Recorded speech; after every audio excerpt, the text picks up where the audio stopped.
राधा माधव कुंज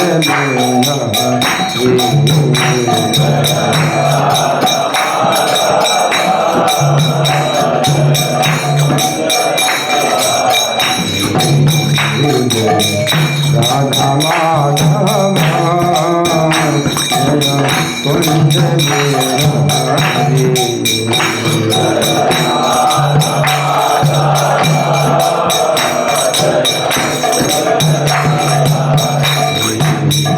नित्य गौर हरि बोल हरि बोल हरि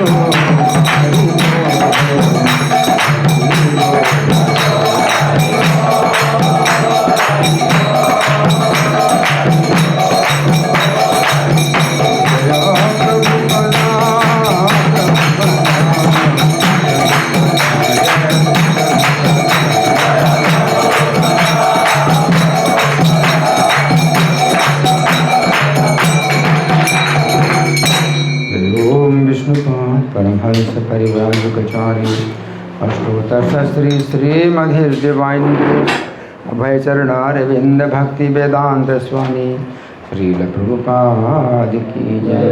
नित्य लीला प्रविष्ट ISKCON founder acharya saviour of the whole world Srila Prabhupada की जय। नामाचार्य हरिदास ठाकुर की जय। प्रेम से कहो श्री कृष्ण चैतन्य प्रभु नित्यानंद श्री अद्वैत गदाधर श्रीवासादि गौर भक्त वृंद की जय। श्री श्री राधा पार्थ सारथी ललिता विशाखा गोप गोपिका श्याम कुंड राधा कुंड गिरि गोवर्धन की जय। श्री श्री गौनताही की जय। श्री श्री सीताराम लक्ष्मण हनुमान की जय। श्री श्री लक्ष्मी नरसिंह प्रहलाद महाराज की जय। समवेत भक्त वृंद की जय। अनंत कोटि वैष्णव वृंद की जय। इस्कॉन वर्तमानाचार्य वृंद की जय। Gaura Premanandi all glories the single devotees all glories the single devotees all glories the single devotees all glories to Shri Guru and Gaurang. हरे कृष्णा। बहुत बहुत धन्यवाद। तो इतने भक्तों को देख करके बड़ी खुशी हो रही है। तो सब गोपी भाव प्रभु से जुड़े हैं सब। तो जो पीले भक्त हैं वो पीबीटी कहलाते हैं, और जो सफ़ेद अच्छा, तो ये फुल टाइम यहाँ नहीं है। जो सफ़ेद कपड़े पहने हैं वो चंडीगढ़ से आए हैं। अच्छा, तो ये लोग यहाँ कुछ दिन के लिए आए हैं। कितने दिन के लिए? 2 महीने के लिए। अच्छा, 2 महीने की ट्रेनिंग है। 1 महीने की 1 महीने के बाद वापस चंडीगढ़। अच्छा, तो ट्रेनिंग सब एक साथ ही कर रहे हैं या इनका अलग क्लास होता है? एक साथ कर रहे हैं। तो स्वागत है, आप सब लोगों का स्वागत है कि चंडीगढ़ से आए हुए हैं। तो आज का जो विषय है वो है ब्रह्मचारी आश्रम की गरिमा, है ना। ब्रह्मचारी आश्रम का महत्व, है ना, इस पर हमें चर्चा करनी है। तो सबसे पहले तो हम विचार करेंगे कि श्रीमद् भागवत में जो 12 महाजनों के नाम बताए गए हैं, है ना, तो 12 महाजनों के नाम बताए गए हैं। उनमें से कितने 12 में से कितने ब्रह्मचारी हैं, है ना। 12 महाजनों में से कितने ब्रह्मचारी हैं, है ना। तो सबसे पहले किसका नाम आता है 12 महाजनों में? ब्रह्मा जी। सबसे पहले ब्रह्मा जी आते हैं, है ना। तो उनको आप क्या कहेंगे? ब्रह्मचारी हैं, गृहस्थ हैं? गृहस्थ, ठीक है, गृहस्थ हैं। फिर दूसरे नंबर में कौन है? नारद जी। वो कौन है? ब्रह्मचारी। तो एक ब्रह्मचारी निकला है, ठीक है। फिर तीसरे कौन है? शिव जी। वो क्या है? गृहस्थ हैं, ठीक है। फिर चौथे 4 कुमार ब्रह्मचारी निकल आए, ब्रह्मचारी हैं। 5 में कौन है? कपिल देव। क्या है? गृहस्थ है, ब्रह्मचारी? ब्रह्मचारी हैं, है ना। तो तीसरे हो गए ना, 3। फिर हाँ 3 ब्रह्मचारी हो गए। हाँ अब फिर अगले महाजन कौन है? मनु। वो क्या हैं? गृहस्थ हैं अगले। फिर उसके अगले प्रहलाद महाराज क्या हैं? गृहस्थ हैं। उनसे अगले जनक, राजा जनक, वो क्या हैं? गृहस्थ हैं। फिर उससे अगले भीष्म क्या हैं? ब्रह्मचारी हैं। उससे अगले बलि महाराज क्या हैं? गृहस्थ हैं। फिर उससे अगले कोई बलि के बाद भैया सखी सुखदेव गोस्वामी, तो ये ब्रह्मचारी हैं। फिर उससे अगले यमराज क्या हैं? गृहस्थ हैं, है ना। तो कुल मिला के 5 ब्रह्मचारी हैं। पहला नारद, दूसरे कुमार, तीसरे कपिल, चौथे भीष्म और 5वें भैया सखी, है ना, सुखदेव गोस्वामी, है ना। तो उनका जो है कितना अद्भुत सम्मान है। जैसे नारद जी हैं, है ना, तो नैष्ठिक ब्रह्मचारी, है ना। उत्संगान नारदो यज्ञे, ब्रह्मा जी की गोद से उत्पन्न हुए। नारद जी ब्रह्मा जी की गोद से उत्पन्न हुए नारद जी। और इनका चरित्र श्रीमद् भागवत में 4थे स्कंद में विशेष वर्णन है कि दक्ष के 10,000 पुत्रों को, दक्ष के 10,000 पुत्रों को इन्होंने क्या बना दिया? ब्रह्मचारी बना दिया। जबकि पिता दक्ष की योजना थी कि सृष्टि का विस्तार करना है, सृष्टि को फैलाना है। तो 10,000 पुत्र उत्पन्न किए थे। इस कारण से उत्पन्न किए थे कि एक एक पुत्र भी जो है 10-10 हज़ार पुत्र उत्पन्न करे। इस तरह से सृष्टि फैले। सृष्टि को बढ़ाने के लिए तो दक्ष यही आशा करते हैं, भाई अगर मैं 10,000 पुत्र उत्पन्न करता तो एक एक पुत्र और 10-10 हज़ार पुत्र उत्पन्न करे, इस तरह से सृष्टि बढ़ेगी। तो दक्ष की इस प्रकार की भावना थी। और दक्ष ने इस भावना के साथ में इन 10,000 पुत्रों को, इनका नाम था हर्यश्व। क्या नाम था? हर्यश्व। इनको जो है वन में भेजा था, वन में भेजा था तपस्या करने के लिए, है ना। तो दक्ष की जो है भावना यही थी कि सृष्टि उत्पन्न करने के लिए तपस्या आवश्यक है ना। ऐसे नहीं है कि बस जैसे ही बच्चा बड़ा हो तुरंत जो है उसको शादी कर दिया जाए, बच्चे पैदा करो, जीवन का उद्देश्य ना समझे। तो दक्ष यही भावना थी कि इनको जो है तपस्या, ब्रह्मचर्य का जो जीवन है ये बिताएं, तपस्या का जीवन बिताएं, और फिर आगे चल करके लौट करके आएंगे तो इनको जो है गृहस्थ बनाऊंगा और फिर मेरी आज्ञा से जो है सृष्टि का विस्तार करेंगे, बच्चे उत्पन्न करेंगे। लेकिन जब नारद जी ने देखा कि ये वन में आए हैं, हाँ बंद कर दिए, मुझे थोड़ा दिक्कत है।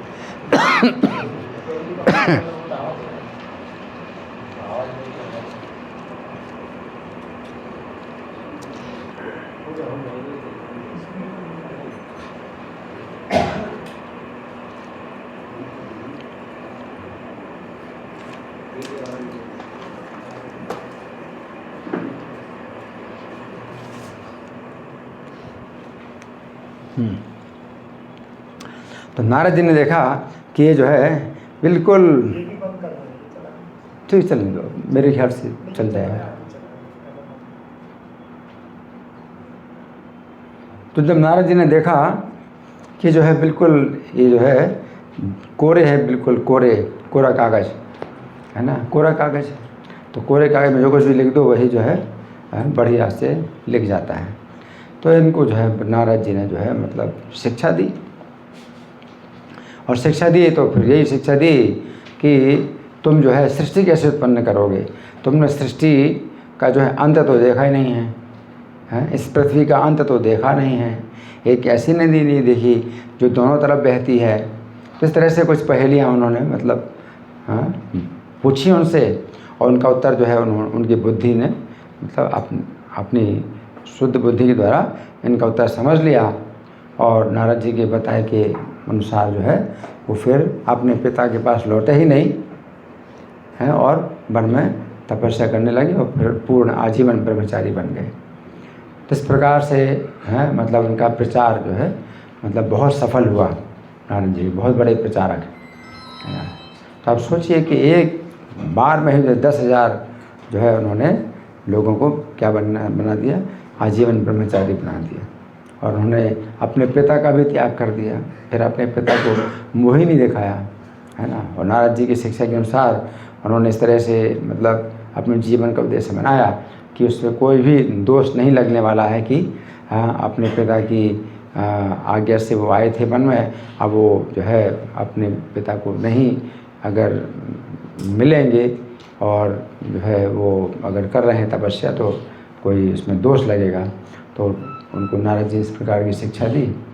और दक्ष भी जो है मतलब जब उनको पता चला कि नारद जी की शिक्षा के अनुसार वे जो है नैष्ठिक ब्रह्मचारी बन गए तो उनको बड़ा जो है बुरा लगा। फिर भी नारद जी से कुछ बोले नहीं, सहन कर लिया। लेकिन बहुत बुरा लगा कि मेरी तो योजना है कि सृष्टि उत्पन्न करूँ, सृष्टि को फैलाऊँ, लेकिन इन्होंने जो है मेरे कार्य को जो है पूरी तरह से रद्द कर दिया। तो उन्होंने फिर 1000 पुत्र और उत्पन्न किए। तो 10,000 पुत्र जो उनके हाथ से निकल गए थे और ब्रह्मचारी बन गए तो उनका नाम था हरेश्व। और दूसरे जो 1000 पुत्र उत्पन्न किए तो उनका नाम था सबलाश्व। क्या नाम था? सबलाश्व। तो उनको जो है फिर वन में भेजा, उनको भी वन में भेजा कि तपस्या करो। तो दक्षी भावना ये थी भी बिना वन में जाए और तपस्या का जो है बिना अभ्यास किए कोई गृहस्थ बनना उचित नहीं है। तो दक्षी ने उनको जो है आज्ञा दी। और नारद जी ने देखा कि भी जो है उन्हीं के छोटे भाई हैं। 10,000 दक्ष के जो पुत्रों को मैंने जिस रास्ते में चलाया तो देखा कि बिल्कुल ये भी बिल्कुल कोरा कागज़ है। तो उनको भी जो है शिक्षा दी। और फिर एक शिक्षा ये भी दी कि तुम्हारे 10,000 जो बड़े भाई हैं जिस रास्ते पे गए उसी रास्ते पे तुम भी चलो। तो उनको भी जो है ब्रह्मचारी बना दिया, है ना। और फिर वो भी अपने पिता के पास नहीं लौटे। तब दक्ष को बहुत क्रोध आया तो नारद जी को बहुत जो है निंदा की। नारद जी की बहुत निंदा की दक्ष ने। और दक्ष का तो यही विचार था कि नारद जी ने जो है मतलब मेरे पुत्रों का नुकसान ही कर दिया और उनको जो है गृहस्थ नहीं बनने दिया तो उनका जो है मतलब उनकी जो साधना है वो सफल नहीं होगी।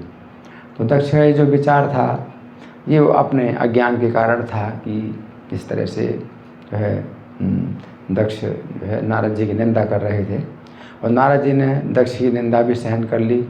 और दक्ष ने श्राप भी दिया नारद जी को कि अब आप जो है एक स्थान में ठहर नहीं सकेंगे। श्राप दिया नारद जी को, एक स्थान में नहीं ठहर सकेंगे। तो नारद जी ने उस श्राप को भी स्वीकार कर लिया और दक्ष को उल्टा श्राप भी नहीं दिया। अगर नारद जी चाहें तो दक्ष को भी श्राप दे सकते थे, दक्ष को भी उल्टा श्राप नहीं दिया, क्योंकि दक्ष भी भगवान की आज्ञा के अनुसार सृष्टि को फैलाना चाहते थे। तो दक्ष ने भी भगवान का साक्षात दर्शन किया और उनकी तपस्या तो बहुत ज़्यादा तपस्या थी। स्वयं मनवंतर के जो है बीच में उन्होंने तपस्या को शुरू की थी। तो 15 करोड़ साल तो स्वयं मनवंतर के बीत गए दक्ष की तपस्या में।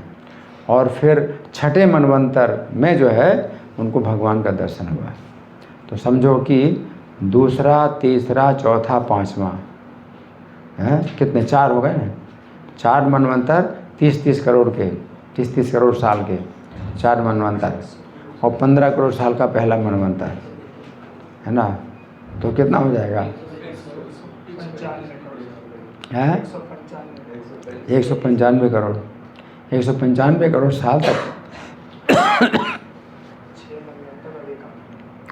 195 करोड़ साल तक तपस्या की थी और भगवान का साक्षात दर्शन किया था। तो नारद जी ने उनका श्राप स्वीकार कर लिया और उनको उल्टा श्राप भी नहीं दिया, उनकी कोई निंदा भी नहीं की और अपने कार्य में विचरण करते रहे, लगे रहे। और नारद जी ने दक्ष के श्राप को भी वरदान ही मान लिया कि ठीक है, एक स्थान में अगर मैं नहीं रुकूंगा तो ज़्यादा से ज़्यादा और प्रचार कार्य करूंगा। तो इस प्रकार से नारद जी का ये जो है चरित्र है। फिर 4 कुमार हैं, तो 4 कुमारों का भी चरित्र ऐसा है कि सबसे पहले ब्रह्मा जी से 4 कुमारी उत्पन्न हुई उनके मन से।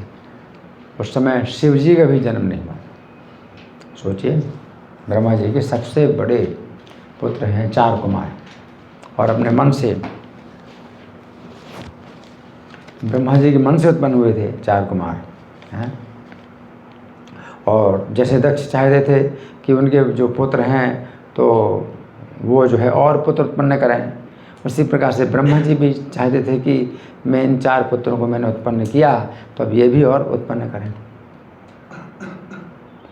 दक्षिण तो अपनी पत्नी से उत्पन्न किए थे ये 10,000 पुत्र, फिर 1000 पुत्र।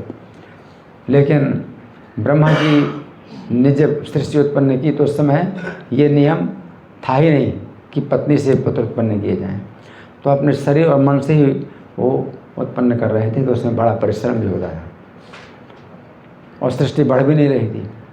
तो 4 कुमार उन्होंने अपने मन से उत्पन्न किए, और ब्रह्मा जी आशा करते थे कि अब ये लोग भी जो है और सृष्टि उत्पन्न करेंगे, अपने शरीर से अपने मन से ये भी उत्पन्न करेंगे। उस समय मतलब पत्नी का कोई मतलब वो था, पत्नी की क्या आवश्यकता नहीं थी, या पत्नी से सृष्टि उत्पन्न करने का कोई ऐसा नियम नहीं था। तो 4 कुमारों ने जो है अपने पिता ब्रह्मा जी की भी अवज्ञा कर दी, और उन्होंने जो है अपना मन जो है भगवान की प्राप्ति में लगाया, आध्यात्मिक कार्यों में लगाया, और ब्रह्मा जी की अवज्ञा हो गई।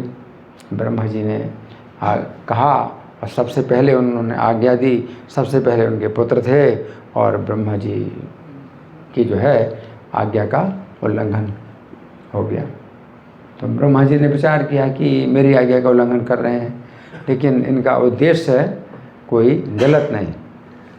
कोई बच्चा जो अपने पिता की आज्ञा का उल्लंघन करता है तो इंद्रिय तृप्ति के कारण अपनी इंद्रिय तृप्ति अलग से बना करके अपने पिता की आज्ञा का उल्लंघन करता है तो दोष लगता है।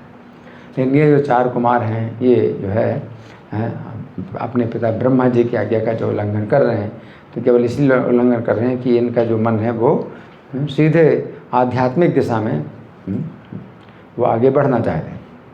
तो ब्रह्मा जी ने उनकी इस स्थिति पर विचार किया कि क्रोध नहीं करना चाहिए, लेकिन क्रोध उनको फिर भी आ ही रहा था, क्रोध उनको आ ही रहा था। तो उन्होंने क्रोध को नियंत्रित करने का प्रयास किया, तो क्रोध जो है नियंत्रित नहीं हुआ, तो भ्रुकुटी के मध्य से एक बालक के रूप में वो क्रोध प्रकट हुआ। तो वही शंकर जी हैं जो कि ब्रह्मा जी के पुत्र, दूसरे पुत्र हैं। तो ये जो 4 कुमार हैं, तो इनकी भी जो है बड़ी महिमा है, क्योंकि इन्होंने अपनी योग शक्ति से अपने को 5 वर्ष की अवस्था से आगे नहीं बढ़ने दिया। 5 वर्ष की अवस्था में जो है बालक के शरीर में कोई स्त्री पुरुष का कोई विचार ही नहीं होता, कोई आकर्षण ही नहीं होता। तो ये जो है चारों के चारों जो है, हालांकि ब्रह्मा जी के पुत्र हैं, सबसे बड़े पुत्र हैं, सबसे सीनियर हैं, ब्रह्मा जी के बाद यही हैं सबसे सीनियर हैं। ये 5 वर्ष की अवस्था में हमेशा रहते हैं और नग्न रहते हैं। 5 वर्ष के बालक को जो है नग्न रहने में और वस्त्र पहनने में भी कोई अंतर नहीं पड़ता। वो वस्त्र पहने ना पहने कोई अंतर नहीं, 5 वर्ष की अवस्था है। तो 5 वर्ष की अवस्था में रहते हैं 4 कुमार, है ना। तो वैसे तो 12 महाजनों में से 4 कुमार एक कहे जाते हैं, लेकिन अगर देखा जाए तो इनकी संख्या कितनी है, 4 है। तो हमेशा चारों एक साथ रहते हैं और नाम भी एक जैसे हैं, सनक, सनातन, सनंदन, सनक, चारों कुमार हैं। तो ये वैसे कहा है इनकी संख्या 4 है, और इन 4 की संख्या में ये हमेशा एक साथ रहते हैं, तो हमेशा आध्यात्मिक चर्चा में जो है लगे रहते हैं। तो एक कुमार जो है जब बोलता है तो तीनों श्रोता बनते हैं, है ना। तो इस तरह से बदलते जाते हैं, चारों अपना जो है बदलते हैं वक्ता, चारों में से कोई एक वक्ता बनता है तो बदलते रहते हैं, और बाकी 3 जो है श्रवण करते हैं। इन चारों के जो है इस प्रकार की हमेशा गोष्ठी बनी रहती है। तो 4 कुमार हैं, है ना। फिर कपिल भगवान ये जो है माता देवहूति के पुत्र हैं और कर्दम मुनि उनके पिता हैं। तो इन्होंने जन्म लिया, है ना। तो इन्होंने भी जो है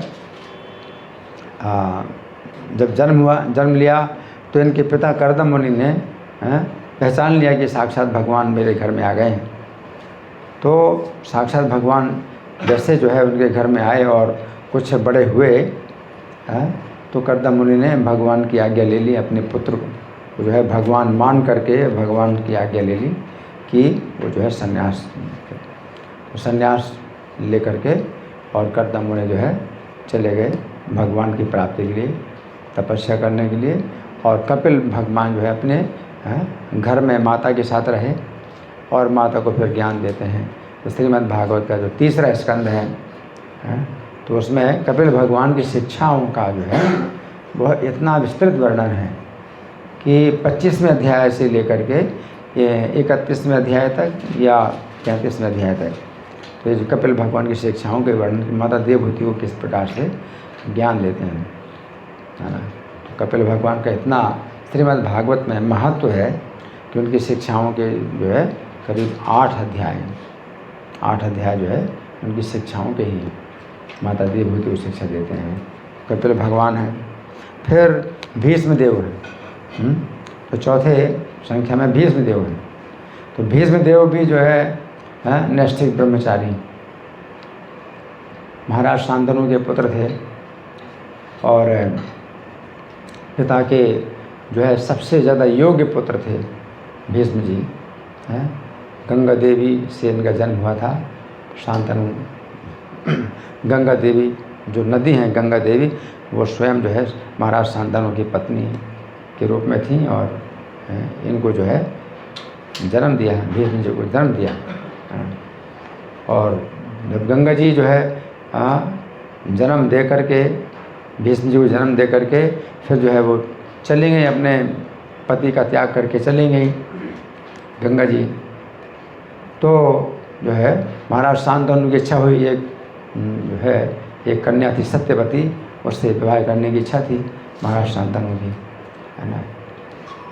तो जो कन्या का पिता था तो वो नहीं चाहता था कि मेरी कन्या का विवाह महाराज शांतनु से हो और उससे जो पुत्र होंगे तो वो जो है उनको राज्य का अधिकार ना मिले। तो भीष्म जी अधिकारी थे क्योंकि बड़े भी हैं, उनके सबसे बड़े पुत्र हैं और साथ साथ बहुत योग्य भी हैं। जब भीष्म जी को पता चला कि मेरे पिता के साथ जो है ये जो मछुआरा है ये अपनी पुत्री का विवाह नहीं करना चाहता है कि उसके पुत्री से जो पुत्र होंगे उनको राज्य नहीं मिलेगा, तो भीष्म जी ने अपनी तरफ से ही कहा कि मैं उसको राज्य दूंगा, अपनी तरफ से राज्य दूंगा। इतना जो है उन्होंने अपना जो है त्याग किया कि उन्होंने कहा कि मैं आपकी पुत्री से जो पुत्र होगा उसको राज्य दूंगा, उसकी रक्षा भी करूंगा कि कोई जो है मतलब उसके राज्य में कोई बाधा ना पड़े, तो उसकी रक्षा भी करूँगा। मैं राज्य भी नहीं लूँगा और आपकी पुत्री के से जो पुत्र होंगे उनको मैं राज्य भी दूंगा। लेकिन तो भी वो मछुआरा संतुष्ट नहीं हुआ और उसने कहा कि फिर आपके पुत्र होंगे तो वो फिर जो है हमारी पुत्री के पुत्र से जो राज्य छीन लेंगे। तो भीष्म जी ने फिर ये भी प्रतिज्ञा की कि मैं विवाह भी नहीं करूँगा, तो मेरा कोई पुत्र ही नहीं होगा जो कि मतलब तुम्हारी पुत्री के पुत्र से राज्य छीने। तो इस प्रकार से इन्होंने भीष्म जी ने जो है अखंड ब्रह्मचर्य का पालन किया। और भीष्म जी का जो है इतना विशेष चरित्र है, शुद्ध चरित्र है, क्योंकि जितने भी ब्रह्मचारी होते हैं तो वो ब्रह्मचारी आश्रम में रहते हैं और ब्रह्मचर्य का इस प्रकार से पालन हो पाता है। यानी भीष्म जी ब्रह्मचारी आश्रम में भी नहीं रहते, और ब्रह्मचर्य का पालन करते हैं। राजमहल में रह करके, भोगों के बीच में रह करके भी ब्रह्मचर्य का पालन करना तो ये बहुत कठिन कार्य है। तो इसलिए उनका जो था उनकी जो प्रतिज्ञा थी तो देवताओं ने भी इस प्रतिज्ञा को जो है बड़ा भयानक प्रतिज्ञा माना, इसलिए भीष्म उनको नाम दिया, देवताओं ने उनको भीष्म नाम दिया। उनकी प्रतिज्ञा का नाम पड़ा भीष्म प्रतिज्ञा, तो बड़ी भयानक प्रतिज्ञा। है ना। राजमहल में रह करके, भोगों के बीच में रह करके भी वो जो है ब्रह्मचर्य का पालन करेंगे, है ना। तो भीष्म जी का जो है बहुत महत्व है हमारे शास्त्रों में, है ना। तो भीष्म जी का जो है श्रीमद् भागवत में एक पूरा अध्याय मिलता है। अध्याय संख्या कितना है? 5वां है क्या? 9वां अध्याय। 9वां अध्याय। भीष्म जी जो है भगवान का कैसे स्मरण करते हैं अपने मृत्यु से जाता है, अपना शरीर छोड़ने, और पूरे शरीर में जो है बाण आर पार हैं, और तो भी जो है वो महाराज युधिष्ठिर को ज्ञान देते हैं, ज्ञान देते हैं। कितने दिनों तक उन्होंने ज्ञान दिया? 58 दिनों तक जो है वो सरसैया में पड़े रहे भीष्म जी। तो एक बड़ी महिमा भीष्म जी की। और महाभारत में तो भीष्म जी का इतना जो है चरित्र है कि हर जगह बीच बीच में उनकी बात आती है, उनकी कथा आती है। और जब वो सरसैया में पड़े हैं तो भगवान श्री कृष्ण स्वयं उनके मुख से ज्ञान सुनते हैं, और भीष्म जी युधिष्ठिर महाराज को जो ज्ञान देते हैं, तो पूरा शांति पर्व और पूरा अनुशासन पर्व के काफ़ी अध्याय, और शांति पर्व के पूरा शांति पर्व ये भीष्म जी का ही जो है उपदेश है, जो युधिष्ठिर महाराज को वो देते हैं।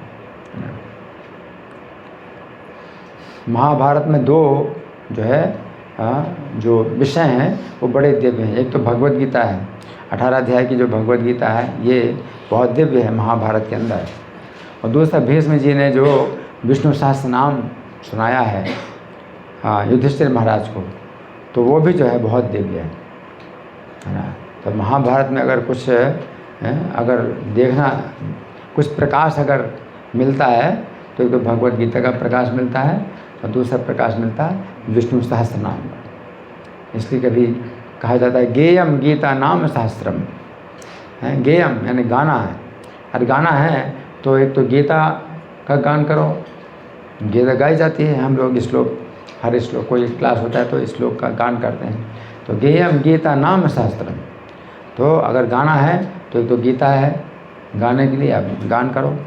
दूसरा है सहस्त्र नाम, विष्णु सहस्त्र नाम, जो भीष्म जी ने युधिष्ठिर महाराज को भगवान के 1000 नाम बतलाए, तो वो जो है गाने योग्य चीज़ है।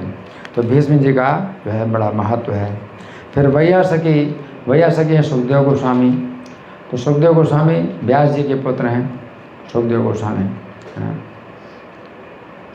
तो सुखदेव गोस्वामी अपनी माता के गर्भ में जब आए तो वो जन्म ही नहीं लेना चाहते थे, और अपनी माता के गर्भ में ही रहे। कितने साल तक रहे? 12 साल तक रहे। अपनी माता के गर्भ में ही 12 साल तक रहे, है ना। और जब पिता पूछते हैं अपने पुत्र से कि पुत्र तुम अपना मुंह तो दिखाओ, तुम जन्म तो लो, तो वो कहते हैं, माता के गर्भ में ही कहते हैं कि पिता मैं जो है किसी का मुंह नहीं देखना चाहता, न मैं अपना मुंह दिखाना चाहता हूँ। मैं जैसे जन्म लूँगा तो फिर जो है सब संबंध बन जाएंगे, बड़े बंधन हो जाएंगे, तो मैं सब संसार के जो है संबंधों में बंधना नहीं चाहता हूँ, इसलिए मैं जन्म नहीं लेना चाहता हूँ। तो जब व्यास जी कहते हैं कि पुत्र तुम्हारी जो इच्छा हो वैसा करो, तुम अपना मुंह दिखाओ, जन्म लो, फिर तुम्हारी जो इच्छा हो, अगर तुम्हें नहीं रहना घर में तो घर में ना रहो, लेकिन जन्म लो, कम से कम मुँह तो दिखाओ अपना। तो जैसे जन्म लिया तो अपनी नाल भी नहीं कटवाई, सीधे घर से बाहर निकल गए, और किसी को नहीं देख रहे, और सीधे घर के बाहर चले गए। और पिता जो है व्यास जी पुत्र पुत्र पुत्र पुकार रहे हैं, और पुत्र जो है सुन भी नहीं रहा और सीधे चला जा रहा है ना। तो व्यास जी का ऐसा जो है सुखदेव गोस्वामी ऐसा एक पुत्र मतलब व्यास जी के उत्पन्न हुए। तो सुखदेव गोस्वामी जो है गर्भ के अंदर जब माता के गर्भ में थे तो ब्रह्म ज्ञान में ही जो है वो मतलब हमेशा रहे, और ब्रह्म ज्ञान के द्वारा ही अपनी कष्टों से रक्षा की उन्होंने। भक्त नहीं थे, लेकिन ब्रह्म ज्ञान में ही जो है वो सुख प्राप्त करते थे, एकांत में ध्यान करते थे। और पिता जो है श्रीमद् भागवत जब उन्होंने रचना की थी तो चाहते थे किसी योग्य व्यक्ति को सबसे पहले श्रीमद् भागवत दी जाए। तो श्रीमद् भागवत सबसे पहले किसको दिया जाए? सबसे जो योग्य व्यक्ति हो उसको दिया जाए। श्रीमद् भागवत सबके लिए है, जितने भी अज्ञानी लोग हैं और जितने भी पतित लोग हैं, स्त्री शूद्र, सबको है श्रीमद् भागवत। लेकिन व्यास जी चाहते हैं कि एक व्यक्ति सबसे पहले ऐसा व्यक्ति हो जो कि सबसे बड़ा इसका जो है योग्य पात्र हो, उसको मैं दूँ। तो सुखदेव गोस्वामी ही जो है उनके पुत्र थे ऐसे जो सबसे ज़्यादा योग्य थे। तो अपने शिष्यों में भी वो किसी को श्रीमद् भागवत नहीं दे रहे हैं। व्यास जी ने अपने शिष्यों में वेदों की अलग अलग जो हिस्से हैं वो अपने शिष्यों को प्रदान किए, उपनिषद वगैरह। लेकिन श्रीमद् भागवत जो है वो देना चाहते हैं अपने पुत्र को। मह्यम पुत्राय शांताय, कि वो मेरा पुत्र ही सबसे ज़्यादा शांत है और योग्य है।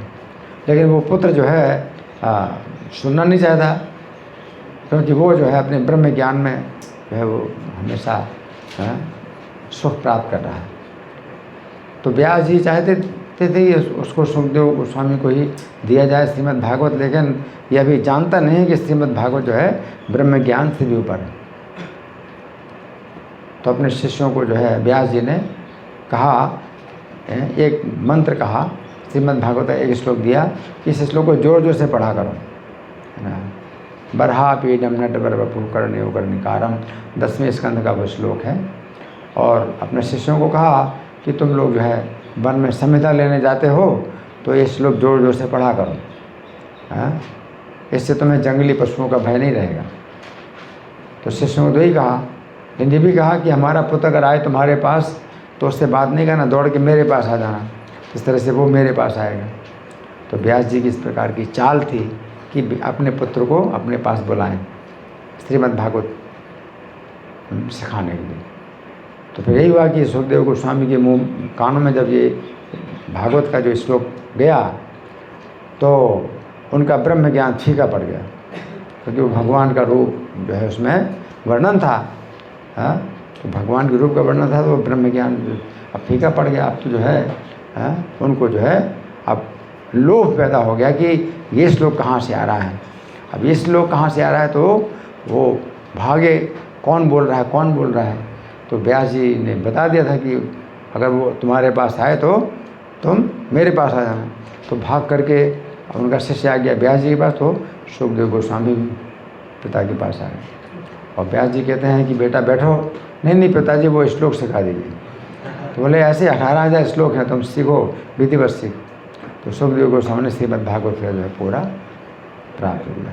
ये तो बड़ा एक प्रश्न था कि सुखदेव गोस्वामी ने इतना बड़ा श्रीमद् भागवत ये मतलब क्यों प्राप्त किया, क्योंकि वो तो बिल्कुल ऐसे थे कि पागल की तरह, गूंगे और बहरे की तरह रहते थे वन में। किसी से बात ही नहीं करना, किसी की बात ही नहीं सुनना, किसी ग्रंथ को नहीं पढ़ना। तो श्रीमद् भागवत क्यों पढ़ा हूँ? तो श्रीमद् भागवत जो ग्रंथ है वो ऐसा ग्रंथ है ब्रह्म ज्ञान से भी बहुत ऊपर है। तो सुखदेव गोस्वामी उनको व्यास जी को जो है फिर अपना पूरा समय दिया और श्रीमद् भागवत प्राप्त किया, है ना। वही श्रीमद् भागवत जो है सुखदेव गोस्वामी ने जब परीक्षित महाराज को सुनाया, है ना, तो परीक्षित महाराज भी जो है मतलब सबसे आदर्श श्रोता थे जो सुन रहे थे श्रीमद् भागवत, और सुखदेव गोस्वामी सबसे आदर्श वक्ता थे तो श्रीमद् भागवत प्रदान किया। तो इस तरह से हमने कुछ चर्चा की है। अभी घड़ी है हमारे सामने ये, अच्छा, तो इस घड़ी के अनुसार कब तक हमें करना है? कितना? 5 बजे तक करना है। तो प्रश्नोत्तर भी तो करना है ना। हाँ ठीक है, हम प्रश्नोत्तर के लिए ज़्यादा समय देना चाहते हैं, ठीक है। तो कुछ चर्चा करेंगे। ये किताब है कृष्ण भावनामृत में ब्रह्मचर्य।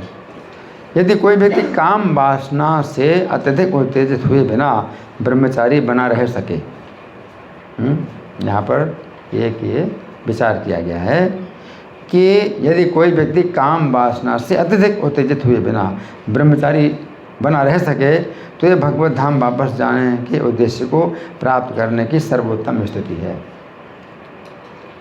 तो यहाँ मतलब ये बताया जाता है कि आजकल के समाज में तो जितने मुँह उतनी बातें होती हैं। हाँ, तो कुछ लोगों का यही कहना है भाई शादी नहीं की तो फिर जो है कोई आपको मुक्ति नहीं मिलने वाली, तो बिना शादी के मुक्ति नहीं मिलेगी, है ना। शादी करना ही चाहिए, है ना। भाई जो लोग शादी नहीं करते हैं तो ये लोग जो है मतलब ये लोग उल्टी रास्ते चल रहे हैं, अधर्म के रास्ते पर चल रहे हैं। शादी करना ही धर्म है ना। बच्चे पैदा करना ही धर्म है। हाँ, लेकिन जो असली जो धर्म है वो क्या है कि अगर कोई व्यक्ति काम वासना से बहुत अधिक उत्तेजित नहीं हो रहा है ना।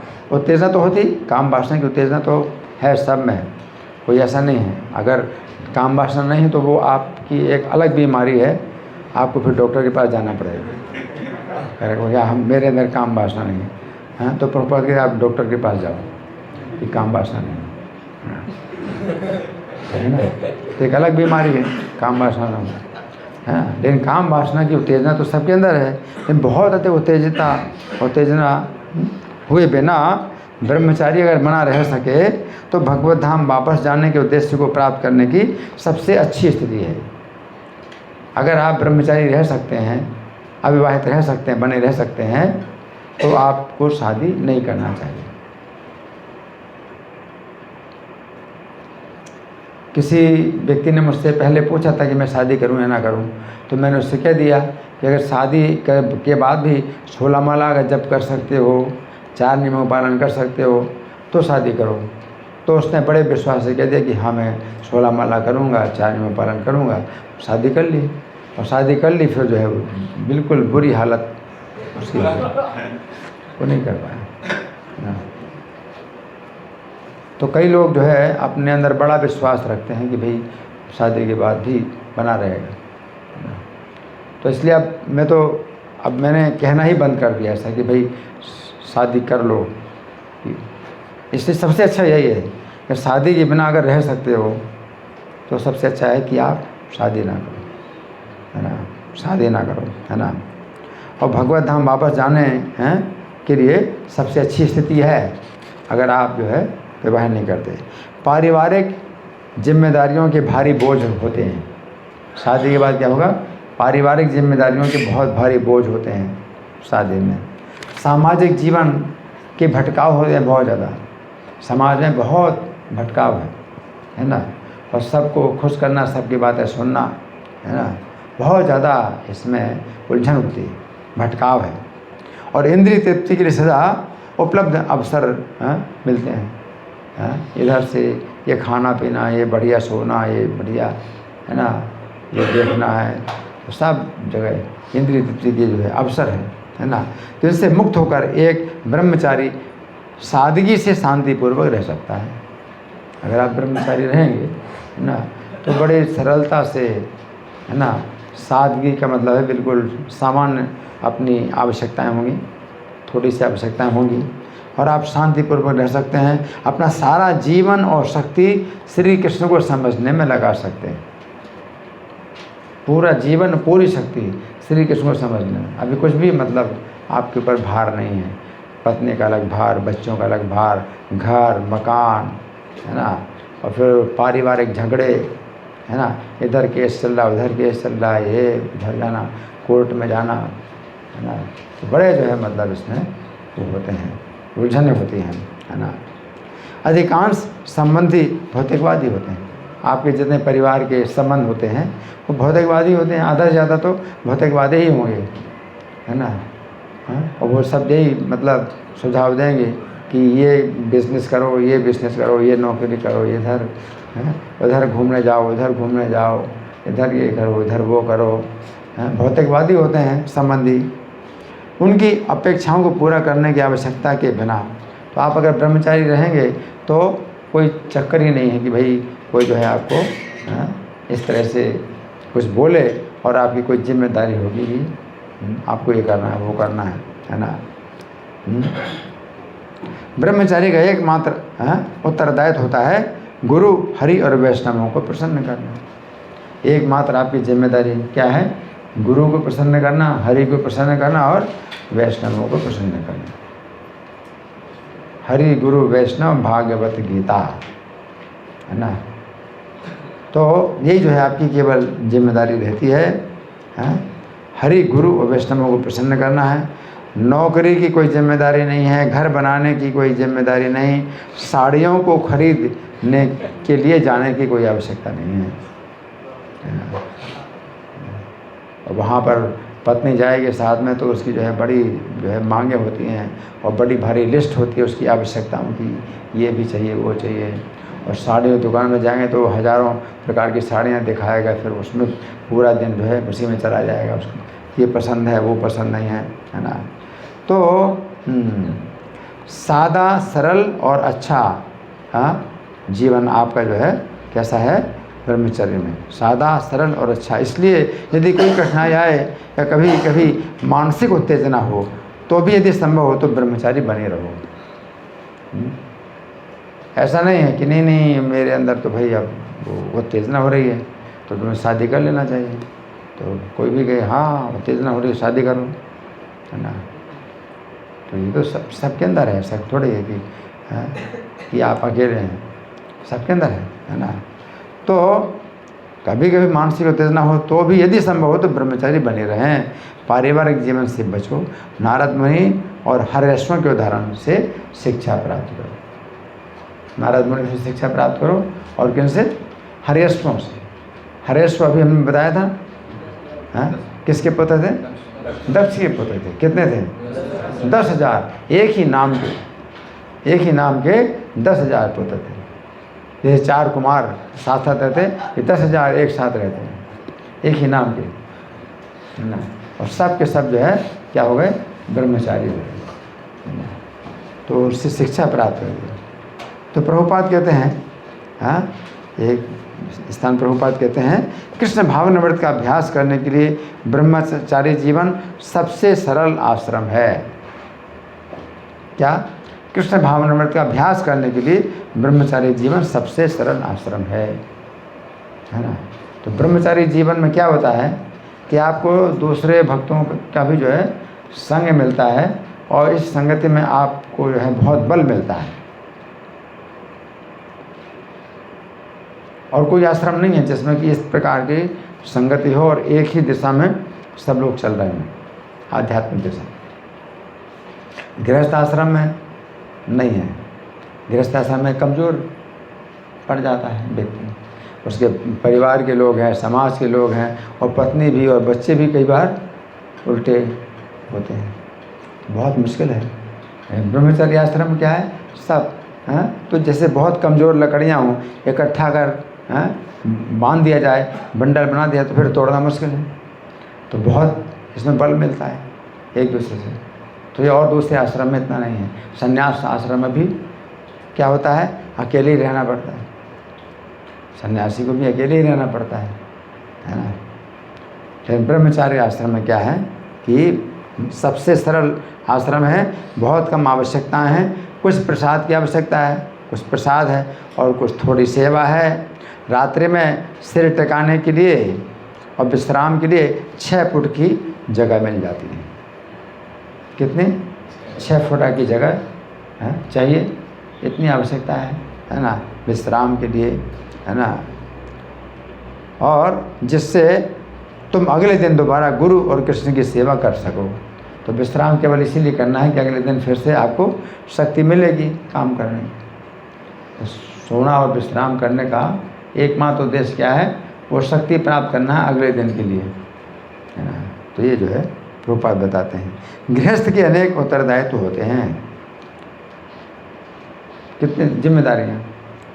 गृहस्थ के अनेक उत्तरदायित्व होते हैं, लेकिन ब्रह्मचारी का कोई उत्तरदायित्व नहीं होता। ब्रह्मचारी के लिए कोई जिम्मेदारी नहीं। उसका एकमात्र उत्तरदायित्व श्री कृष्ण की सेवा करना है। मानव जीवन का वास्तविक उद्देश्य आध्यात्मिक उन्नति का उत्तरदायित्व लेना है। मानव जीवन का असली उद्देश्य यही है। क्या? आध्यात्मिक जीवन की जिम्मेदारी। क्या आपकी आध्यात्मिक जीवन? तो पहले ऐसा समाज था, दूसरी जगहों में समाज ऐसे ही था, जब राजा होते थे बड़े पक्के राजर्षि होते थे। राजा जब राजर्षि होते थे, उनके राज्य में जो है सब हर व्यक्ति को जो है भक्ति के नियमों का पालन करना ही होता था। तो वो पहले के युगों की बात है। अब इस कलयुग में तो बहुत, क्योंकि प्रशासन क्या है, पूरा अधार्मिक है। कलयुग में जो प्रशासन है वो पूरी तरह से अधार्मिक है ना। तो इसमें जो है मतलब कहीं भी वो नहीं आएगा, प्रशासन की ओर से कहीं भी आपके ऊपर दबाव नहीं आएगा कि आप जो है आध्यात्मिक दिशा की ओर चल रहे हैं। धर्मनिरपेक्षता ही चल रही है ना। तो आध्यात्मिक है, तो इसमें क्या है कि आध्यात्मिक एकमात्र होता है तो उत्तरदायी श्री कृष्ण की सेवा करना है। मानव जीवन का वास्तविक उद्देश्य आध्यात्मिक उन्नति का उत्तरदायित्व लेना है। इसलिए यदि कोई ब्रह्मचारी बना रहता है तो इस उत्तरदायित्व के रास्ते में उससे कोई अड़चन नहीं आती, किंतु यदि वो गृहस्थ बनता है तो उसमें समस्याएं आती हैं। आप पूरे मन से आध्यात्मिक उत्तरदायित्व नहीं ले सकते। तो बहुत सी बातें हैं इसमें। तो अभी हमारे पास कुछ समय है, तो आप लोगों के साथ में कुछ चर्चा करना है, विचार करना है, तो वो ज़्यादा आवश्यक है कि कुछ बातें ऐसी हों जो कि प्रैक्टिकल है ना। तो आप लोगों की ओर से कोई, हाँ जी बोलिए। जैसे आप इतने साल से ब्रह्मचारी आश्रम में भक्ति कर रहे हैं, तो कुछ बाधाएं आई होंगी आपके लाइफ में, तो मतलब हमें भी आएंगी जनरल बाधाएं आती हैं। तो कुछ ऐसा एग्जाम्पल जो आपने फेस किया हो जिससे हमें बचना चाहिए, ध्यान देना चाहिए। इनका अच्छा प्रश्न है। सबको सुनाई पड़ा? देखिए इसमें क्या है कि मेरा जन्म हुआ था जब अपने माता के मैं गर्भ में था। तो वो जो स्थान है महोबा, आप लोगों में से कितने लोग गए महोबा? हाँ, तो महोबा के स्थान में हर 12 साल में एक बहुत बड़ा यज्ञ होता है। तो 1954 का जो समय था वो वर्ष था जिसमें कि वो बहुत बड़ा यज्ञ मतलब चल रहा था। और उसमें जो है बहुत दूर दूर से भी साधु संत आते हैं और उनके प्रवचन होते थे शाम को, और मेरी माताजी प्रवचन सुनने जाया करती थी और मैं गर्भ के अंदर था। तो बहुत शक्तिशाली वो संस्कार मुझे मिला कि मेरी माताजी सुनने जाती थी। तो जन्म से ही जो है मेरे वो संस्कार जो है मेरे ऊपर थे, जो कि मेरे संस्कार वो संस्कार थे कि कहीं अगर कुछ कथा हो कुछ हो तो मैं जो है सुनने के लिए बैठता था, और मुझे बड़ी रुचि पैदा होती थी सुनने में, कथा सुनने में बड़ी रुचि पैदा होती थी। और फिर मेरे पिताजी भी ऐसे थे क्योंकि रामचरितमानस के जो है बड़े विद्वान थे और बहुत विख्यात थे। तो ऐसा जो है मेरा जन्म हुआ इस तरह से। लेकिन फिर आगे चल कर के पढ़ाई लिखाई में काफ़ी सफलता मिली, तो हमारे माता पिता भी सोचते पढ़ाई लिखाई करें, तो हमें कोई मतलब वो दिशा तो नहीं मिली। लेकिन पढ़ाई लिखाई के में भी कभी स्कूल में कॉलेज में भी कभी कोई आते थे प्रवचन देने के लिए, आध्यात्मिक कुछ धार्मिक या कुछ सही नहीं थी बातें, लेकिन आते थे कोई, तो मैं उनके जो है प्रवचनों को बड़े ध्यान से सुना करता था और यही सोचा करता था कि यही जीवन जो है सबसे बढ़िया है। तो सबसे बड़ी जो मतलब बात थी मेरे अंदर वो थी सुनने की, कि मैं सुनता था। नारद जी का भी जो जीवन है वो जो अपना बताते हैं, पिछले जन्म में दासी के पुत्र थे, तो बचपन से ही इस बालक को भी जो है सुनने में बहुत रुचि थी। तो जो परमहंस हैं, जो संत लोग होते थे, वो कथा करते थे तो ये बालक सुना करता था। तो सुनने का जो है बहुत बड़ी मतलब ये है रक्षा होती है कि अगर हम सुनते हैं। फिर तब मैं इस्कॉन में भी आया। इस्कॉन में भी जो है पहले दिन ही जब मैं बैठा क्लास में बैठा तो मुझे मतलब बहुत रुचि पैदा हुई। क्लास इंग्लिश में क्लास होता था, मुझे बड़ी रुचि पैदा हुई क्लास सुनने में। और इलाहाबाद में भी जब मैं इंजीनियरिंग कर रहा था तो उस समय भी मुझे जो है कुछ ऐसी बीमारी हुई जैसे पढ़ाई लिखाई में बाधा हो रही थी और ठीक से इलाज नहीं हो पा रहा था। तो उस समय भी जो है मेरे पिताजी के जो कथाएं होती थीं या रामचरितमानस के दोहे, तो मुझे याद आने लगे। गए शरण प्रभु राखी हैं, कि अगर शरण में जाओगे तो भगवान जरूर स्वीकार करेंगे, शरण देंगे। सब अपराध पे सारी जितने अपराध हैं सब भुला करके, मेरे जितने अपराध हुए हैं उन सबको भुला करके आप शरण में रखेंगे मुझको। तो ये दिमाग में विचार आया। फिर इस्कॉन में जब मैं आया तो काफ़ी तनाव था, कुछ दूसरे भक्तों के साथ में काफ़ी तनाव था, और कुछ मेरे स्वभाव में भी कुछ कमियां थी उस कारण से। तो फिर मैंने सोचा कि मुझे जो है अब मैं छोड़ के तो जा नहीं सकता मंदिर, क्योंकि अगर यहाँ से छोड़ के जाऊँ तो कहीं भी नहीं टिक पाऊँगा, कहीं भी नहीं रह पाऊँगा, किसी के साथ भी मेरी बन नहीं सकती, है ना। अब यहाँ भक्तों के साथ भी अगर नहीं बन रहा तो फिर मुझे क्या करना है, इसी में ही पूरा जीवन देना है कि सवेरे की साधना। तो सवेरे की साधना में फिर मैं मतलब बहुत तकलीफ भी होती थी, शरीर में भी कई बाधाएं होती थीं। तो मैं सोचता था कि शरीर छूट जाए इसी तरह से, जैसे खड़े खड़े मान लो मंगल आरती में खड़े खड़े मैं गिर जाऊंगा तो ठीक है, शरीर छूट जाए मेरा तो ही ज़्यादा अच्छा है। एक ही गति है मेरी कि मैं अपना शरीर छोड़ दूँ, तो इसी में ही शरीर छोड़ूंगा। तो इस तरह से मैं सोच करके मैं जो है फिर सवेरे की साधना में बहुत मतलब लग गया। और जब सवेरे की साधना में बहुत लग गया तो फिर भक्तों के दिमाग में मेरे प्रति बड़े आदर की भावना पैदा हुई, बहुत प्रोत्साहन प्राप्त हुआ, भक्तों के द्वारा बहुत प्रोत्साहन प्राप्त हुआ, है ना। तो इस तरह से जो है फिर रक्षा हुई। तो सबसे बड़ी चीज़ जो है मंगल आरती और सवेरे का साधना, सवेरे की साधना। प्रभुपाद ने भी अपने जीवन के अंतिम समय में जो शिक्षा दी तो वो एक फिल्म है your ever well wisher, Prabhupada जो है शरीर छोड़ रहे हैं, तो उसमें अंतिम जो उनकी शिक्षा है वो यही है कि सत्वगुण में आने के लिए सवेरे की साधना जो है जरूरी है।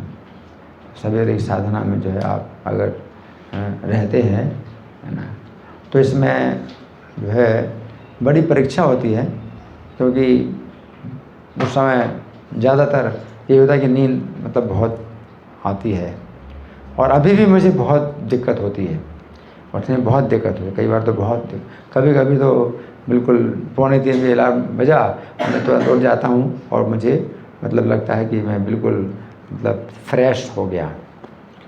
तो कभी कभी ऐसा लगता है, लेकिन अभी भी कई बार जो है ऐसा लगता है कि मेरी नींद पूरी नहीं हुई और बहुत परेशानी हुई, बहुत परेशानी हुई। तो ये चीज़ है कि अभी भी मतलब ऐसा नहीं है कि मेरे लिए आसान हो गया, ये आसान नहीं है ना। लेकिन यही है कि अगर हम इसमें लगे रहते हैं, सवेरे की साधना में अगर लगे रहते हैं, है ना, तो अभी तो यही है कि मैं एक तो मंगल आरती का नियम है मेरा पक्का है ना। अब इतनी अवस्था हो गई है तो अब श्रृंगार दर्शन और गुरु पूजा का जो कार्यक्रम है कई बार मैं नहीं कर पाता हूँ, लेकिन मैं विश्राम कर लेता हूँ इस बीच में कि क्लास में नींद आए। तो एक तो मंगल आरती, दूसरा क्लास। तो क्लास में जो है मतलब मैं ना सोऊं, इसके लिए जितनी आवश्यकता हो सो लूँ, जब भी करना है, और विश्राम भी करना है, और जो है इतना सोना है कि क्लास में नींद ना आए। तो क्लास का जो है बहुत महत्व है ना। तो सवेरे साधना में तो हर प्रोग्राम जो मंगल आरती है और जप है और श्रृंगार दर्शन है, गुरु पूजा है और क्लास है, सब कुछ है। लेकिन उसमें भी क्या है कि एक तो मंगल आरती और दूसरा क्लास। अगर इस बीच में अगर आपको आवश्यकता हो तो विश्राम कर लो, कि भी क्लास में नींद ना आए, है ना। तो कई बार ऐसा भी होता है कि भक्तों को जो है बड़ी नींद की बाधा होती है। तो प्रभुपाद इस संबंध में जो है बड़े कठोरता से उन्होंने एक बार बोला था, वो शब्द भी मेरे जेब में रखे हुए हैं। तो प्रभुपाद ये बोल रहे हैं कि तुमको अगर नींद आ रही है ना, तो मुझे बहुत बुरा लगता है कि मैं क्लास दूँ, तुम लोग अगर नींद आ रही है ना, तुम क्यों नींद आ रही, तुमने क्या पूरी तरह से अगर सोए नहीं हो, हैं, तो अपने नींद को 8 घंटा कर दो या 14 घंटा कर दो, लेकिन क्लास में मत सो। तो प्रभुपाद जो है बड़े इस मामले में कठोर थे। तो क्लास में नींद ना आए इसके लिए इतना जो है आप मतलब विश्राम अपने को मिलना चाहिए कि क्लास में नींद ना आए, है ना। तो यही जो है हमारी कारण। हाँ जी, आपका। गुरु जी आपने बताया ना जो काम वासना जब ज़्यादा परेशान करती है तो मतलब उसको गृहस्थ आश्रम में जा सकते हैं। लेकिन अगर काम वासना ज़्यादा परेशान करेगी तो गृहस्थ आश्रम में जाना तो और उसके लिए क्या करें, समस्या बन जाएगी। देखिए ऐसा है कि दोनों बातें हैं। काम वासना अगर बहुत परेशान करती है तो फिर भी अगर आप जो है बने रहते हैं और आप जो है सहन कर सकते हैं तो भक्ति की विधि ऐसी है कि ये घटने लगती है। नित्यम भागवत सेवया, अगर आप रोज़ भागवत का आप जो है श्रवण करते हैं, नित्यम भागवत सेवया, तदा रजस्तमो भावा काम लोभ भावेश, रजोगुण तमोगुण के भाव तो काम लोभ काम क्रोध लोभ ये सब जो है चेत एते अनाविधम, तो चित्त इनसे फिर अनाविध होता है तो वो घटता है। अभी हो सकता है आप इस साधना में और काम वासना बढ़ती जा रही, अभी आप तो फिर बड़ी एक तरह से शंका पैदा होती है कि भाई आप तो इसमें लगे हैं और तो भी काम वासना बढ़ रही। तो काम वासना बढ़ती है ये जो है उम्र के हिसाब से होता है। आपका शरीर विकसित होता है, आपकी इंद्रियां विकसित हो रही हैं, है ना, तो काम वासना बढ़ती है। लेकिन फिर आप खाने पीने में आप बहुत आप ध्यान रखेंगे कि आप कोई चीज़ ऐसी ना खाएं। तो अगर आप इसमें हैं जो अपने ब्रह्मचारी ट्रेनिंग में, तो ब्रह्मचारी ट्रेनिंग में क्या है कि भक्तों के साथ में खाना उतनी सोना उस तरह से रहते हैं, तो इसमें फिर बड़ी रक्षा होती है और बड़ी जो है इसमें सहायता मिलती है ब्रह्मचर्य का पालन करने में। फिर भी अगर काम वासना बढ़ रही है तो वो उम्र के हिसाब से हो रही है और वो जो है उम्र जैसे शरीर में जो है वो होती है, वृद्धि होती है, इंद्रियां विकसित होती हैं और पूर्ण विकसित हो जाती हैं इंद्रियां, है ना, तो वो काम वासना का जो है वो चरम स्थिति है। लेकिन फिर आगे चल करके फिर क्या होता है, शरीर क्षीण होने लगता है ना। तो फिर जो काम वासना है फिर उस समय जो है आपको तंग नहीं करेगी, है ना। तो इसमें क्या है ना कि निश्चित रूप से आपकी ये जो साधना है, सवेरे की साधना है, ये आपकी काम वासना को जो है कम कर रही है। लेकिन काम वासना अगर बढ़ रही है तो वो एक उम्र के अनुसार जो बढ़ रही है ना, अगर आप नया इसमें ना होते तो और बुरा हाल होता है, ठीक है ना। अगर आप यहाँ इसमें ना होते तो और बुरा हाल होता। तो इसलिए आप इसमें अगर बने रहें तो फिर इसमें बहुत धैर्य की आवश्यकता होती है, ठीक है ना। और फिर हाँ जी, आप अच्छा आपको अच्छा समय सीमित है, एक प्रश्न, केवल एक प्रश्न आपका चलो आप बोलो। जैसे जो हमारी स्थिति अभी अधोगामी स्थिति है हमारी, तो हमारा वीर्य स्खलित होता रहता है शारीरिक में, तो उससे जब होता है तो मतलब उत्साह सा बिल्कुल कम हो जाता है और ये स्थिति बनी रहती है, तो इससे कैसे मतलब ऊपर? देखिए शरीर की आवश्यकता है, जैसे भोजन है, नींद है ना, तो चार आवश्यकताएं बताई जाती हैं। भोजन है, नींद है जैसे उसी प्रकार से मैथुन, आहार निद्रा भय मैथुनम चा, शरीर की रक्षा की भी आवश्यकता है और इसकी भी आवश्यकता है ना। तो इसके अनुसार अगर जो है शरीर से अगर वीर स्खलित होता है तो इसमें ज़्यादा चिंता नहीं करना चाहिए। लेकिन आपका जो है भोजन है अगर सात्विक बना रहता है तो फिर जितना भी है उसमें जो है आप जो है बने रहिए और इसमें जो है आप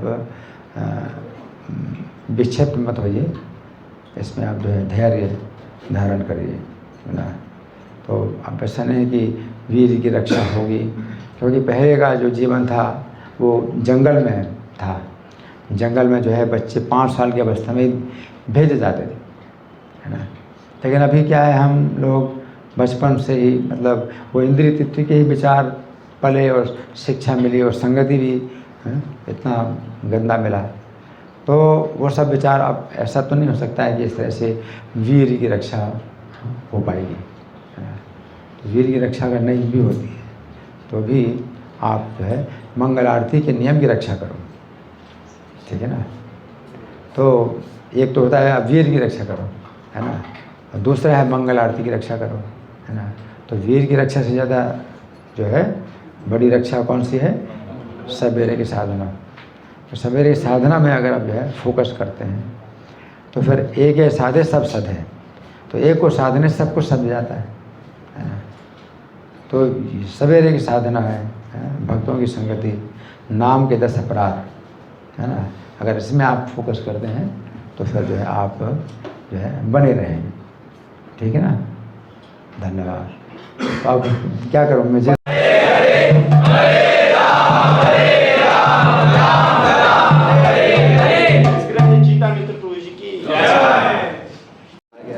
अगर कोई व्यक्ति भारी रूप से तो भक्ति जैसा दिखता है लेकिन अंदर से विषय वस्तुओं का चिंतन करता रहता है तो वो मिथ्याचारी कहलाता है। और चैतन्य चरितामृत में कहा गया है कि अगर कोई व्यक्ति निष्ठा भाव से भगवान के दर्शन तो करता है लेकिन भौतिक भोग की इच्छा रखता है तो वो निरामूर्ति करता है। लेकिन प्रभु जी अभी हम आए हैं लेकिन वो सारे चीज़ बुरे संस्कार के कारण वही चिंता तो वही चलता रहता है, कोशिश करते हैं लेकिन चिंतन वही चलता रहता है, तो उसको कैसे तो इनका प्रश्न ये है कि भगवान ने मिथ्याचारी कहा है, वो क्या मिथ्याचार सोचे थे हैं क्या है? कर्मेंद्रियाण संयम यास्ते मनसा स्मरण इंद्रियार्थान विमूढ़ात्मा मिथ्याचार सोचे थे।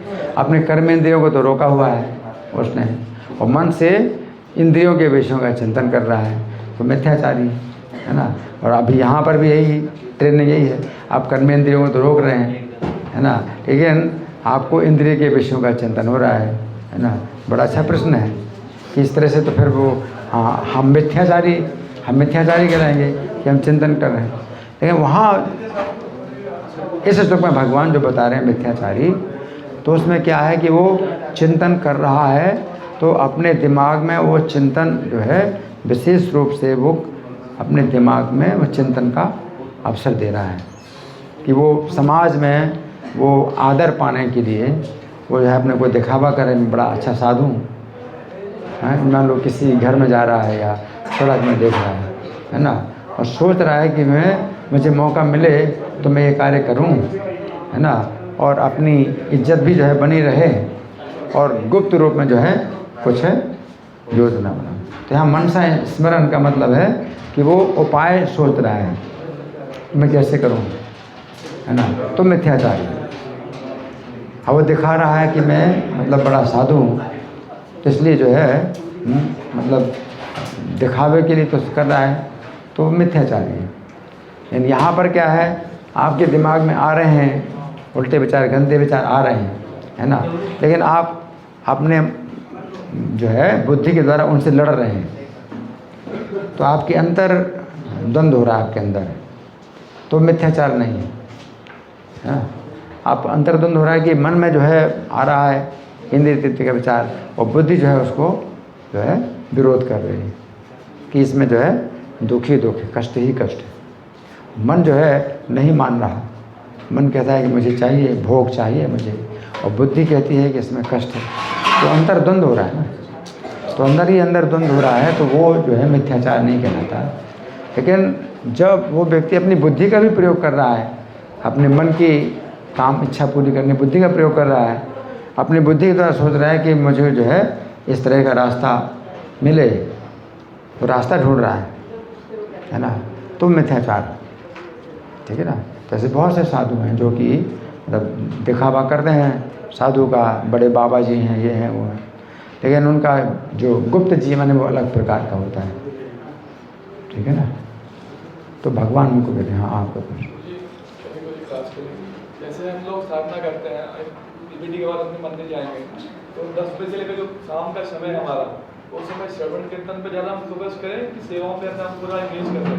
देखिए इस समय तो आप ट्रेनिंग के मतलब है, ट्रेनिंग में है ना, तो ट्रेनिंग में क्या है ना कि आपको जैसा आदेश दिया जाए आपको वही करना है। लेकिन अगर आपके पास कोई सेवा नहीं है तो आप जो है श्रवण कीर्तन करो, है ना। तो सबसे अच्छा यही, अगर आपके पास समय खाली है तो आपको क्या करना चाहिए, अगर अवसर मिलता है तो भक्तों की संगति में आप जो है सुनो, है ना। रिकॉर्डेड लेक्चर भी आप सुन सकते हैं, है ना। तो ये सब चीज़ें हैं। और कोई अगर मिलता है तो आप उसको जो है प्रचार करो, कुछ आपको उपदेश दो तो, या पुस्तक पढ़ो। तो ये सब चीज़ें जो है मतलब अपनी होती हैं कि भाई सबसे ज़्यादा आप किसको प्रेफरेंस देंगे, सबसे ज़्यादा प्रेफरेंस किसको देंगे। सबसे ज़्यादा प्रेफरेंस आपको देना चाहिए प्रचार के लिए, कि कोई व्यक्ति मिल जाए तो आप उसको जो है शिक्षा दीजिए, प्रचार करिए। अगर ये आप नहीं कर सकते तो आप जो है सुने, आप लेक्चर, रिकॉर्डेड लेक्चर भी है आप सुन सकते हैं, है ना। और अगर ये भी अवसर नहीं मिलता है तो आप किताब पढ़ सकते हैं। अगर इसका भी अवसर नहीं मिल सकता है तो आप हरे कृष्ण मंत्र का जाप करो, ठीक है ना। 16 माला तो कम से कम है, उसके ऊपर जितना भी समय मिलता है आप समय को बर्बाद मत करो।